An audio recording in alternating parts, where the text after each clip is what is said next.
This happened way back in 1972. I was 5 years old and I was invited to a neighbor's birthday party. We lived in the quiet suburbs of Chicago, Illinois. The boys' parents pulled out all of the stops to make their son's party one to remember. There was a slow-moving, sad-faced donkey that the smaller children were permitted to ride. I was not allowed to ride the donkey. I was a fat boy, even at age 7. Aside from the usual paraphernalia at a 7-year-old's party, there was a clown. He introduced himself as Pogo the Clown. He walked around silently, dancing and smiling. He would laugh silently too. He would do the old "I got your nose" trick and pull coins out from behind our ears. He made balloon animals and attempted to ride a unicycle. The other kids laughed, but I hated the clown. Everything about him made me uncomfortable, and because of this, my fat 7-year-old self decided to give the clown a hard time. Birthday Boy announced out loud that it was time to head inside to see the special clown magic show. All the kids went into the living room and sat on the hardwood floor. I stood in the back.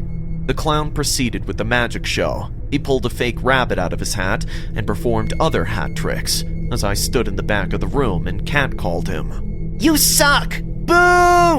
I would yell out how the tricks were done. The clown continued to silently smile, making no sound as he went about his magical presentation. His face said happiness, but his eyes screamed in rage at me. This went on for 20 minutes. The kids laughed as the clown fumbled through some crappy dime store magic tricks. I don't know if it was an act of mercy, but the birthday boy's parents shouted "Piñata time," and all the kids ran outside to smash a cardboard donkey stuffed with candy. After a few minutes outside, all of the fruit punch I drank throughout the day wanted out. I scurried back into the house in search of the toilet. The house was quiet, and the sun had shifted in the sky, leaving the kitchen and the adjoining hallway bathed in a gloomy evening light. As I walked through the kitchen and into the hall, from a room in the hall. Hello. Ah! What the? Oh, did I scare you, little fella? I stood there holding my heart in my throat. My breath was erratic due to the sudden shock I wasn't expecting. He tilted towards me. His painted smile was unwavering, but his eyes were bloodshot and filled with burning hatred. What's your name? If you tell me your name, we might become friends. Stupid clown. I cussed and started walking away, ignoring him. Right then, I felt a large hand land on my shoulder. I was spun around forcefully and fell to the floor. The clown stood above me for a moment before putting a giant clown shoe on my fat chest. I struggled and wanted to scream for help, but it never happened. He stood over me, pinning me to the floor. He then took out a can of soda from his pocket and jerked it open, making the bubbles form on the top. He proceeded to spray them on my pants while singing a creepy nursery rhyme. It's raining, it's pouring, the old man is snoring. He went to bed and bumped his head and couldn't get up in the morning. He continued until the contents of the bottle were drained. When he removed his foot from my chest, I lashed out with my feet, kicking at his shins and trying to run away at the same time. I rushed into a pantry and slammed the door. It was really a terrible hiding place. He had to see where I went. The pantry was about 4 feet away from where I was lying on the floor just moments ago. It was dark in the pantry and smelled of old junk. There was no lock on the inside to protect me from the clown. In the dark pantry, I slid to the floor and tried not to sob. Minutes passed. Those minutes felt like hours. I placed my ear on the pantry door. Let me in, you little piggy! I will show you what I do with kids like you! I think we will be great friends, you know? I will take you to my home! I will bathe you! I will clothe you! And also feed you like my child with a silver spoon! We will have the best times of our lives! Just let me in! I started crying and did my best to stop him from entering, but he had way more strength than me. His half-torso was already inside the pantry, and I could see my life flashing in front of my eyes as he kept laughing and struggling. Just then, I heard another kid's voice, and the clown stopped. He moved away and I slammed the door closed behind him. He was now talking to the other kid. A few seconds later, his footsteps faded away along with the kids. I heaved a sigh of relief, thinking finally he's gone. After coming out to the party area, I went straight to my dad and told him to take me home. I didn't come out of my room for 3 days, and on the 4th day, I heard it from my mom. A kid from the party had gone missing. He was a 6-year-old boy who was last seen playing in the backyard with a clown. The creepy thing was that no one knew the real identity of the clown that attended my friend's birthday party. His parents thought the agency sent him, but the agency told the cops someone hammered their guy on his way to the party, and then hid his body behind the bushes after stealing his clown costume. The boy who went missing was never found. 6 years after that horrible encounter with the clown, I saw his photos on the news. In those photos, he was wearing the same costume he wore that day, but he was no birthday clown.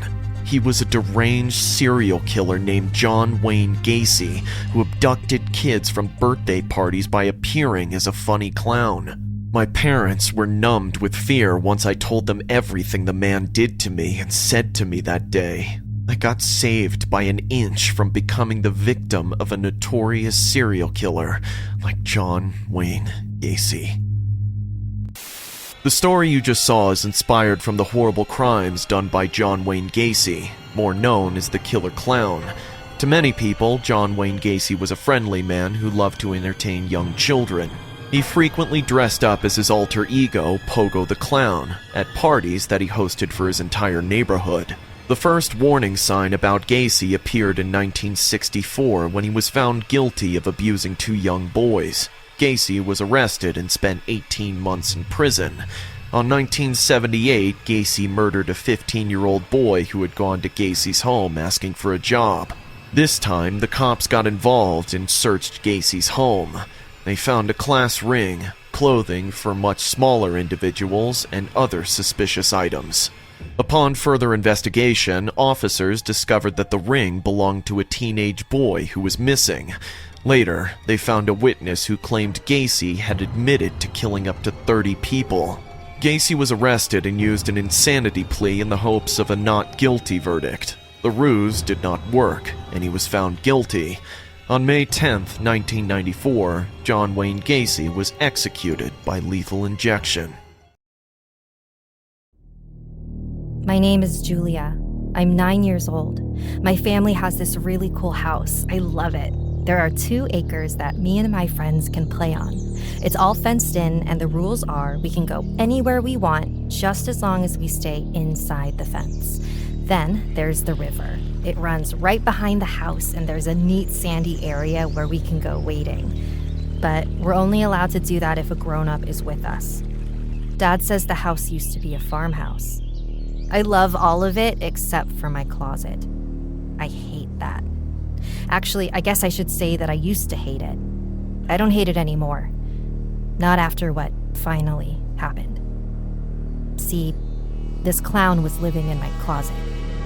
But now that I think about it, he didn't actually live there. He just showed up there from time to time. And he wasn't a regular clown. Oh, he wore clown clothes, but his face, it still scares me to think about it. He wore this long, distorted white rubber mask, kind of like Michael Myers from Halloween. It was really scary. I mean, really, really scary. It was Saturday night. Mom and Dad had just tucked me in. I was just starting to fall asleep when all of a sudden, my closet door started to open. Then this hand reached around and got hold of the door and opened it some more. I saw a face. I'm not sure, but I think my heart might have stopped beating. It was a clown. He didn't do anything, though. He just put his finger to his lips, like he was telling me to shh. Then he looked around the room. I guess he didn't see what he was looking for because he just waved at me and closed the closet door again. Ah! Mom! Dad! Julia, honey, what's wrong? I had trouble talking. I was so scared. What is it, baby? I pointed at the closet. What? The closet? What about the closet? Clown! I saw a clown! A really, really scary clown! Mom laughed. Julia, honey, there's nothing in the closet. You had a bad dream, that's all. I ignored the matter at that time, but I saw him again, 1 week later. I was rolled over onto my right side. I always go to sleep on my right side. I was just starting to go to sleep when the closet door squeaked. My eyes shot open. I pulled my blanket up over my head and then lowered it just enough so I could peek out. It was him again, as ugly as always. He looked at me again, went, "Shh!" Looked around my room, then smiled and waved and closed the door. I didn't scream. I didn't do anything.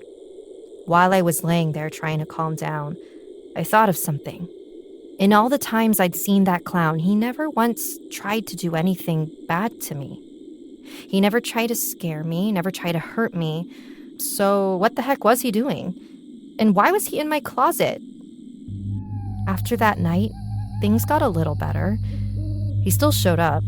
In fact, he started showing up more often. But every time he did, it was exactly like every other time. It actually got a little boring. I even started waving back at him. One night, it was raining heavily. I fell asleep fast that day. Around 2 a.m., I woke up hearing my closet door creak. I looked over, and there he was. He raised his finger to his lips. Shh! Then he stooped down to look at something, just like always.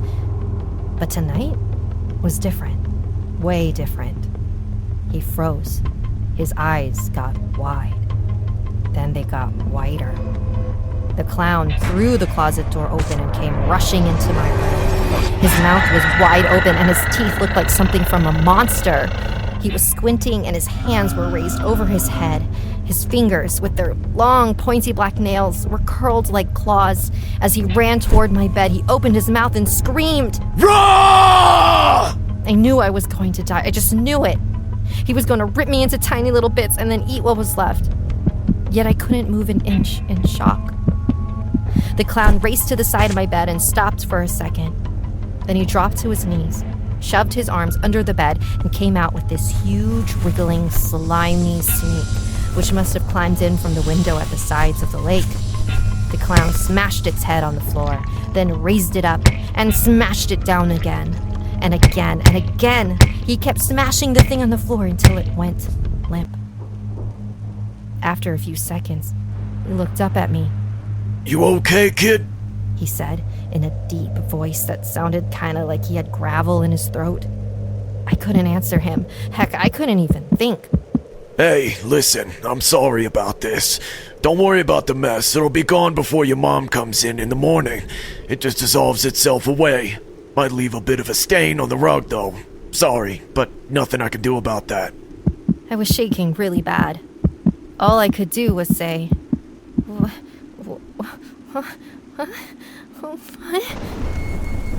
The clown reached into his funny colored jacket and came out with a cigar.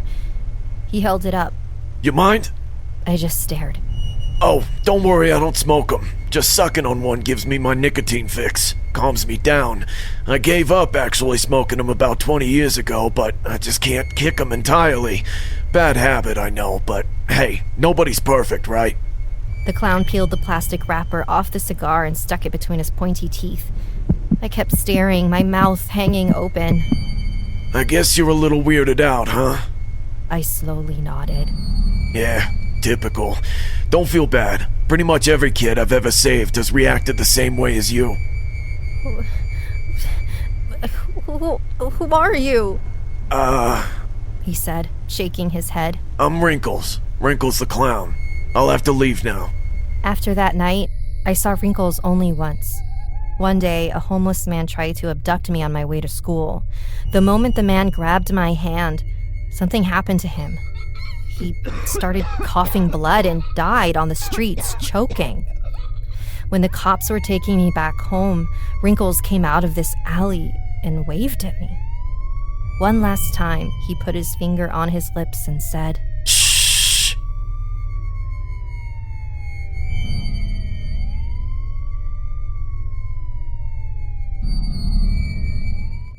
The story you just saw is loosely based on this home security footage found on Reddit. In this footage, you can see a little boy sleeping on his bed. The first few seconds, nothing happens, but then, slowly, the storage box attached to his bed starts moving. Slowly, the box opens up, and a weird-looking clown can be seen hiding inside it.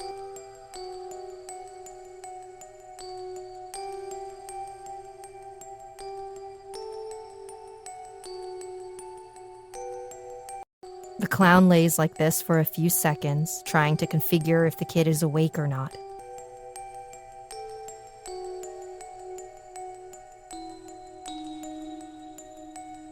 Once he's sure, he comes out.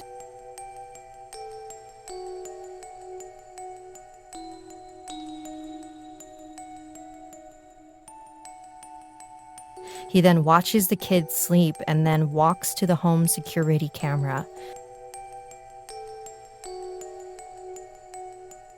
Before his motives could be understood, the clown disables the camera and stops the recording. People who have seen this claim the clown is named Wrinkles, and many kids are scared of him. There's various urban legends about this clown, but no one knows if this video is really some guy playing a prank or a killer hiding in a clown costume. I was 12, and my family had moved to the house where my mother had grown up. Across from our house was an old church, and through one of the side windows, I saw it, a clown. Now, when I say clown, I don't mean some weird dude dressed up hiding out somewhere waiting to scare any passerby. No, it was one of those animatronic ones people put out around Halloween. I couldn't make out any of its features, being far from my window, but from where I was standing, I could tell it was fake. My mom saw what I was looking at as we both stood next to the car parked in our driveway. You know, when I was a little girl, that was the church I went to with Grandma and Grandpa. She said. Why is that clown in there? Who knows? Probably just forgot it there after Halloween. When I got home from school the next day, I was alone at the time. Mom wasn't back from work yet. I was about to let myself in when I looked back over at the church. The clown was still there, but it wasn't where it had been the day before. It was standing in front of the middle window now. It had moved. I walked across the street and got a better look at the clown. It was about average height, with a rainbow-styled suit alternating red and white stripes that shined like silk in the daylight. It wore a white bow around its neck, with 3 large red pom-poms in front with massive red ruby shoes covering its feet. Its face and hands were gray and looked like they had been fashioned out of modeling clay, with bumps and wrinkles all over. Its scraggly red hair exploded out of the back of its head except where it was bald on the top, and it had a piercing stare to its jaundiced yellow eyes, like it looked right into my soul. It stared and smiled with its mouth full of square teeth. It wore a cardboard sign on its chest with words that looked like they had been written in red marker. The words said, "Hug me." A single thought went through my mind at that moment. Why the hell would anybody leave this in a church? The next day, while I was waiting for the bus to pick me up, I stole a glance over at the church. The clown had moved again. This time, it was in the window closest to the church's front door. The next few days passed without any extra excitement. School went by quick. It wasn't until Friday after school that I noticed something was different again. I had gotten off the bus when I did what now had become routine for me. I looked over at the church and saw the clown, still in the same window. But even from the edge of my driveway, I could tell something had changed. I cautiously walked over, and as I got closer, the differences stood out even more. It looked a foot taller, maybe more so. Its once normal legs now looked like long stilts. Its arms and fingers looked like they'd grown with its wrist, and knuckles bent at odd angles, now pointed at the window. But its face was the worst part. Its eyes looked wider and its teeth looked more knife-like and pronounced. My subconscious brain was picking up all of it. It looked meaner. A shiver ran down my spine as I turned with haste to make my way back home. Never looking back once, I decided to stay up that night and watch the church, watch the clown. I wanted to see if it was moved by someone. I had to catch that person in the act. I faked going to bed and sat down quietly by my window. Even in the dim lighting of the night, I could still make out the shape of the clown. I don't know what time I had fallen asleep, nor did I remember laying down on the floor up against my bedroom wall. I woke up slowly with my head in a semi-daze, and I instinctively peered out the window. It took me a few moments to focus, but then I saw something that immediately sent me into panic mode. The front door of the church was open, and the clown was nowhere to be seen. I went to get up and I heard a noise that sounded like stairs creaking. The steps that lead to our upstairs did creak, albeit not enough to wake someone up if they knew where to step. My first thought was maybe my mom had stayed late and was finally making her way up. I hadn't checked the actual time yet. Then I heard it again and again. Someone was coming up the stairs. Not Mom, not Dad. Then who was it?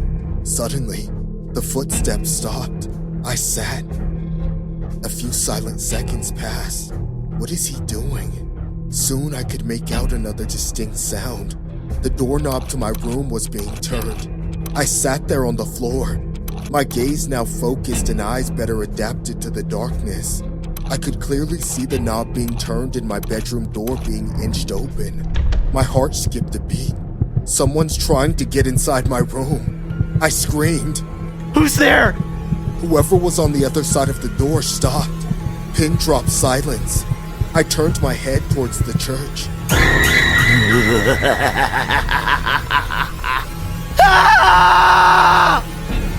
I must have fainted.